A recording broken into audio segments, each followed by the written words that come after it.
Hello, സ്പോട്ടിലോ? ഇതാ വരുന്നു sir. വണ്ടി എടുക്ക്. ഉറങ്ങിയിട്ടാണോ വണ്ടി ഓടിക്കുന്നത്? നിനക്കൊക്കെ സാധനത്തിന്റെ വില അറിയോ? ഇത്ര നാളെന്റെ വാക്ക് ഞാൻ തെറ്റിച്ചിട്ടില്ല. പറഞ്ഞ ദിവസം പറഞ്ഞ സമയത്ത് ചരക്കെത്തിച്ചിട്ടുണ്ട് ഈ ശിവൻ. തൊഴിലില്, പ്രത്യേകിച്ച് ഈ തൊഴിലില് പറഞ്ഞ വാക്കിന് വില ഉണ്ടാവണം. എടാ, ചരക്ക് ഏത് ഏരിയയിലാണ് മിസ്സായതെങ്കിലും അറിയാം? ഒട്ടൻചത്രത്തിൽ ഇതുപോലെ നടക്കുമെന്ന് വിചാരിച്ചില്ല മുതലാളി. ഡിണ്ടിഗലിൽ നിന്ന് മധുരയ്ക്കുള്ള റോഡില് പള്ളപ്പട്ടി ഏരിയയിലാണ് ഇന്ന് നടന്നിരിക്കുന്നത്. ഇതിനു മുമ്പ് ഇങ്ങനൊക്കെ സംഭവിച്ചിട്ടുണ്ട് മുതലാളി. അത് വെറും ബിസ്ക്കറ്റും പറ്റുവാണെന്ന് വിചാരിച്ച് ഞങ്ങൾ തന്നെ മാനേജ് ചെയ്തു. ഇതിൽ ഇത്ര വലിയ സാധനം ഉണ്ടെന്ന് ഞങ്ങൾക്ക് അറിയില്ലായിരുന്നു. നീയും വന്നേ മണിച്ചേട്ടാ, ഒരു 2 ലക്ഷം എടുത്തേ. ആ സ്വസ്തിക് മുദ്രയുള്ള പെട്ടിയാണ് നമ്മുടെ ലക്ഷ്യം. ഇന്നാ ഈ പണം കയ്യിൽ വെച്ചോ. എന്നിട്ട് നിങ്ങൾ പറഞ്ഞ ഏരിയയിലേക്ക് പൊക്കോ. അവിടെയുള്ള ചായക്കട, പെട്ടിക്കട, റിയൽ എസ്റ്റേറ്റ് ബ്രോക്കർ, കണ്ടവന്മാർക്ക് എല്ലാവർക്കും കാശ് കൊടുത്തേക്ക്. ഈ പണി ആരാ ചെയ്തെന്ന് അറിയണം. അവനും വേണ്ടത്ര പണം കൊടുത്തിട്ട് നമ്മുടെ സാധനം കൊണ്ടുവരണം. അവൻ തരില്ലെന്നെങ്ങാനും പറയുകയാണെങ്കിൽ കൊന്നുകളഞ്ഞേക്ക്. ബാക്കി വരുന്ന കാര്യം ഞാൻ നോക്കിക്കോളാം. മുരുക, നീയും ഇവരുടെ കൂടെ പോയിട്ട് വാ. ശരി മുതലാളി. മുഖത്ത് പൗഡർ പൂശിയിട്ട് ഒരുപാട് കാലായി. കുറെ സ്ഥലത്ത് ഡാൻസ് ചെയ്തിട്ടുണ്ട്, പക്ഷെ ഇത്രയും സന്തോഷം കിട്ടിയിട്ടില്ല.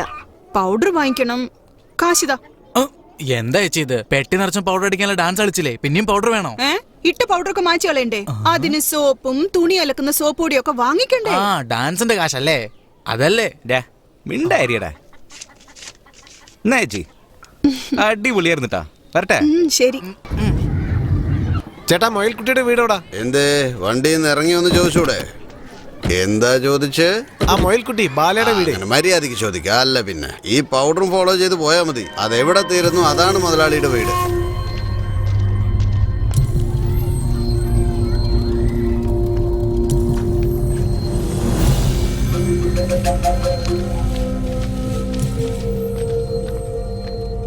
ചേട്ടാ, ഇവിടെ മൊയിൽക്കുട്ടി ബാലൻ എന്നൊരാള്.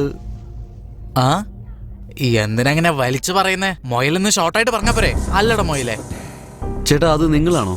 കാര്യം എന്താന്ന് പറയേ. ഞങ്ങളുടെ ഒരു സാധനം ഇറങ്ങിയിട്ടുണ്ട്. ഇറങ്ങിയിട്ടുണ്ടെന്നാ? അതിനെന്താ വല്ല കൈയും കാലുണ്ടോ ഇറങ്ങാനായിട്ട്? എന്തുവാടി, ഒന്ന് തെളിച്ചു പറയേ. ആരും ഇറക്കിയിട്ടുണ്ട് ചേട്ടാ. അപ്പൊ ഇറക്കിയവനോട് പോയി ചോദിക്ക്. ചേട്ടാ, നിങ്ങളാണോ ഇറക്കിയിരിക്കുന്നത്? വന്നപ്പോ മുതൽ പറഞ്ഞോണ്ടിരിക്കുകയാണല്ലോ. സ്വർണ്ണം നല്ലല്ലോ, വെറും പൗഡറല്ലേ ഇറക്കിയത്. ഏത് സാധനം കയറ്റിയാലും അത് ഇറക്കുന്നിടത്ത് കണക്ക് കാണിക്കണ്ടേ? അല്ലെങ്കിൽ ജോലി പോവും. നിങ്ങൾ പറയുന്നതൊക്കെ ശരി തന്നെയാ, പക്ഷെ ഞങ്ങൾക്കും കയറ്റുകൂലി ഇറക്കുകൂലിയൊക്കെ വേണ്ടേ? അത് എത്രയാന്ന് പറഞ്ഞാൽ ഞങ്ങള് തരാം. ഒരാൾക്ക് 2000 വെച്ച് കൊടുക്കുകയാണെങ്കിൽ 8 ആള്. കിടക്കട്ടെ, 10000 രൂപയാവും. ഓക്കെ അല്ലേ? ശരി ചേട്ടാ. ആ പെട്ടിയൊക്കെ ഒന്ന് എടുത്തോടുത്തേ.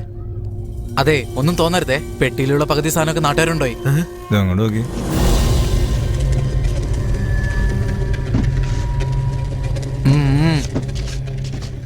അളിയ, പൗഡർ കൊണ്ട് കാശുണ്ടാക്കിയത് കണ്ടില്ലേ? ഇതിലെന്തോ ഒരു പന്തികേടുണ്ടടാ. ആരെങ്കിലും പൗഡറിന് ഇത്രയും കാശ് എന്നിട്ട് പോവോ? മണ്ട പേടിച്ചിട്ടാണോ അവന്മാര് പൈസ എന്ന സാധനം കൊണ്ടുപോയത്? അതിന്റെ ഇടയിലാണ് നിന്റെ ഒരു സംശയം.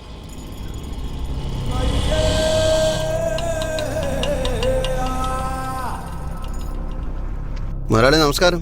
എന്താ ചെയ്യാ? 4 ജോഡി ടയർ വേണമായിരുന്നു. എത്ര സൈസ്? 10-20 മുതലാളി. 10-20? 4-5 ദിവസം ആവല്ലോ. കുഴപ്പമില്ല മുതലാളി. ഇത് വാങ്ങിക്കും മുതലാളി. എന്നാ വരട്ടെ മുതലാളി. എന്തിനാ ഇത്രയും കാശ് കൊടുത്ത് വാങ്ങിച്ചേ? ഇതിലും ഭേദം കടയിൽ നിന്ന് മേടിക്കുന്നത്. കടയിൽ നിനക്ക് എടുത്തു വെച്ചിരിക്കല്ലേ? നിന്റെ കയ്യിൽ അതിന് 1.5 ലക്ഷം ഒന്നും ഇല്ലല്ലോ. എന്തേ വാ. എന്താടാ, വെടിമരുന്നൊക്കെ വന്നു? അതെല്ലാം വന്നു ചേട്ടാ. കംപ്രസറിന് വേണ്ടി ഒരു 50 ചോദിച്ചിട്ടുണ്ട്. എന്താ മാമ, എന്തിനാ വരാൻ പറഞ്ഞ? നമസ്കാരം ചേട്ടാ. എന്താടാ, മെനിഞ്ഞാന്ന് ഇറക്കുമതി നടന്നിരിക്കുന്നു. വേറെ ആരെങ്കിലും ആയിട്ട് കച്ചവടം ചെയ്യുന്നോടാ? അത് വെറും മുഖത്തിടുന്ന പൗഡറാ. അതുകൊണ്ട് മാമൻ എന്ത് ചെയ്യാൻ പോവാ? അതുകൊണ്ടല്ലേ നാട്ടുകാർക്ക് കൊടുത്തത്. ദാനം ചെയ്തല്ലേ? പിന്നെ 4 ജോഡിക്ക് ഓർഡർ വന്നിട്ടുണ്ട്. 10-20 സൈസ്. 2 ദിവസം ആവില്ല. 4 ദിവസം സമയം ചോദിച്ചിട്ടുണ്ട്. അതിനുള്ളിൽ കൊണ്ടൊന്ന് തരാൻ നോക്ക്. എന്നടാ, 5000 രൂപ അഡ്വാൻസ്. വരട്ടെ മാമ. ആളെത്തി. എന്താടാ എല്ലാരും കൂടെ ഒരുമിച്ച്? നമ്മുടെ നാട്ടിൽ PPL 2020 ടൂർണമെന്റ് നടക്കാണ് ചേട്ടാ. നമ്മുടെ പല്ലപ്പെട്ടി പ്രീമിയർ ലീഗ് 2020. നമ്മളെന്ത് ചെയ്യാനാ? അത് നിങ്ങൾ വേണം നടത്തി കൊടുക്കാൻ. നടത്തി തരണമെന്നോ? ഞങ്ങളെ ടീമിന് റാബിറ്റ് ബോയ്സ് എന്ന് ചേട്ടന്റെ പേരാ വെച്ചിരിക്കുന്നത്. ആഹാ, നമ്മുടെ പേര് ഇംഗ്ലീഷിലൊക്കെ ഉണ്ടോ? അങ്ങനെയാണെങ്കിൽ നമുക്ക് നടത്തി കൊടുക്കടേ. ബാല, ഇവന്മാരൊരു ഓഫറായിട്ടാ വന്നിരിക്കുന്നത്. ഓഫറുമായിട്ടോ? നിങ്ങളുടെ ഫ്ലെക്സും വെക്കും ചേട്ടാ. ഫ്ലെക്സോ? 5 രൂപ തന്നാൽ തന്നെ ഓരോരുത്തന്മാർ അമ്പയർ ആവണമെന്ന് ആഗ്രഹിക്കും. ഇയാളാണെങ്കിൽ 50,000 രൂപ തന്നിട്ട് സ്റ്റേജിൽ പോലും കേറാൻ പറഞ്ഞിട്ട് കേറുന്നില്ലല്ലോ. എന്തൊരു മനുഷ്യനല്ലേ? നീ ഇത് എന്ത് കണ്ടിട്ട് 50,000 കൊടുക്കാന്ന് പറഞ്ഞത്? കയ്യിലാണെ 10 പൈസ ഇല്ല. അത് ഇവിടെ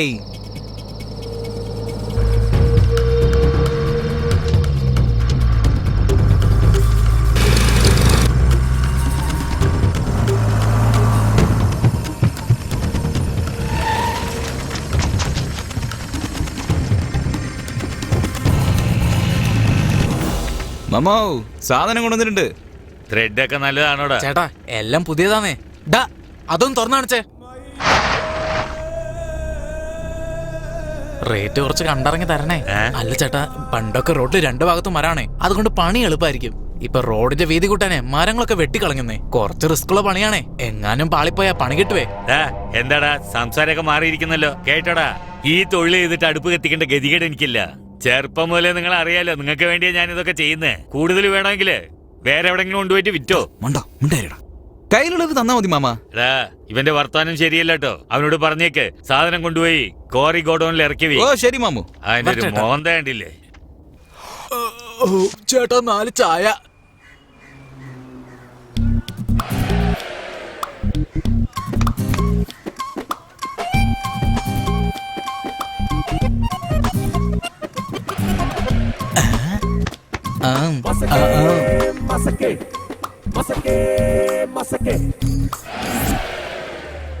എന്തുവാടെ ഇത്? ഫ്ലെക്സ് പറഞ്ഞിട്ടല്ലേ വെച്ചത്.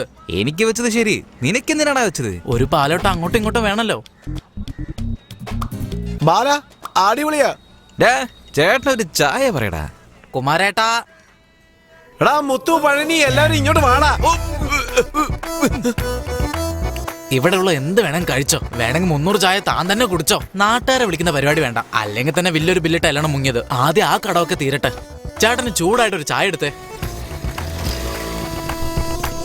എടാ ബാല, ഇവിടെ ഇങ്ങനെയുള്ള ബാനറൊന്നും വെക്കരുതെന്ന് നിനക്ക് അറിഞ്ഞൂടെ? എന്തിനാടാ ഓരോ വയ്യാവേലി വരുത്തി വെക്കുന്നത്? എന്താ സാറേ, എന്താ ഇപ്പൊ പ്രശ്നം? നമ്മുടെ ഫ്ലെക്സ് നമ്മുടെ നാട്ടിൽ വെക്കാതെ പിന്നെ വേറെ എവിടെയാ വെക്കുക? ഇത് ഹൈവേ ഒന്നും അല്ലല്ലോ. ഇത് വെച്ചെന്തെങ്കിലും വാങ്ങിച്ചോണ്ടോ? എന്ത് പറഞ്ഞാലും ഇങ്ങനെ തന്ന എല്ലാവരുടെയും വായ അടപ്പിച്ച നീ. ചേട്ടാ ബാലേട്ടനെ ഒന്ന് കാണണം. ചേട്ടാ ബാലേട്ടനെ ഒന്ന് കാണണം. എന്താ കാര്യം? പ്രധാനപ്പെട്ട കാര്യം ഏട്ടാ. അതുകൊണ്ടാ പറയാൻ പറഞ്ഞത്. ബോസ് ദിണ്ടുക്കൽ കോളേജിൽ പഠിക്കുക. പേര് ബില്ലാകുമാർ. ശരി. രാവിലെ 5 മണിക്കൊക്കെ അലാറം വെച്ച പോലെ പെട്ടെന്ന് എണീറ്റ് പോവാ. അമ്മായി അച്ഛന്റെ വീട്ടിലുള്ള പോലെ സ്വന്തം അച്ഛനെ അമ്മയും അമ്മായി അച്ഛൻ വിളിക്കാൻ തോന്നുക. എന്താടാ ഇത്? ഇങ്ങനെയൊക്കെ ദിവസം ബോസ് എന്നോട് പറഞ്ഞുകൊണ്ടിരിക്കുക ചേട്ടാ. അതിനെന്തിനാ ഇങ്ങോട്ട് വന്നത്? ഭ്രാന്താശുപത്രി പോയിക്കൂടെ? മനസ്സിലായില്ലേ, അവൻ പ്രേമിക്കുന്നുണ്ടെന്ന്. അതെ ചേട്ടാ, അവള് കഴിച്ചാലേ ബോസും കഴിക്കുള്ളൂ. അവള് ഉറങ്ങിയാലേ ബോസും ഉറങ്ങുള്ളൂ. അവള് ചിരിച്ചാലേ. ഒന്നും രണ്ടൊക്കെയോ? കളിയാക്കല്ലേ ചേട്ടാ. ഈ ലെറ്റർ ഒന്ന് അവളുടെ അടുത്ത് കൊടുത്താൽ മതി. മണ്ടാ, ഇപ്പൊ എല്ലാവരും SMS, ഇമെയിൽ, ഇന്റർനെറ്റ്, ഫേസ്ബുക്ക് വഴിയല്ലേ പ്രേമിക്കുന്നേ. നിങ്ങളാണെങ്കിലോ ജാമ്പവം കാലത്ത് ലെറ്ററും കൊണ്ട് നടക്കുന്നു. നിങ്ങൾ ഈ പറയുന്ന SMS, ഇമെയിൽ, ഫേസ്ബുക്ക്, ട്വിറ്ററിലൊക്കെ രക്തം കൊണ്ട് എഴുതാൻ പറ്റുമോ ചേട്ടാ? ഇതെന്റെ ബ്ലഡ് കൊണ്ട് എഴുതിയതാ. ബോസേ, നിങ്ങളുടെ ബ്ലഡിന്റെ സ്റ്റോറി ഭയങ്കര ടച്ചിങ് ആയിട്ടുണ്ട്. ഇത് ഞാൻ നോക്കിക്കോളാം. ബോസേ അതിങ്ങ് തന്നെ.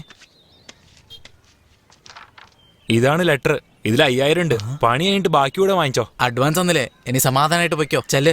എന്നാ ശരി ഏട്ടാ, പോവാം ബോസേ. ഇത്രയും കാശുണ്ടല്ലോ. ഒരുപക്ഷെ പ്രണയം സ്ട്രോങ് ആയിരിക്കോ.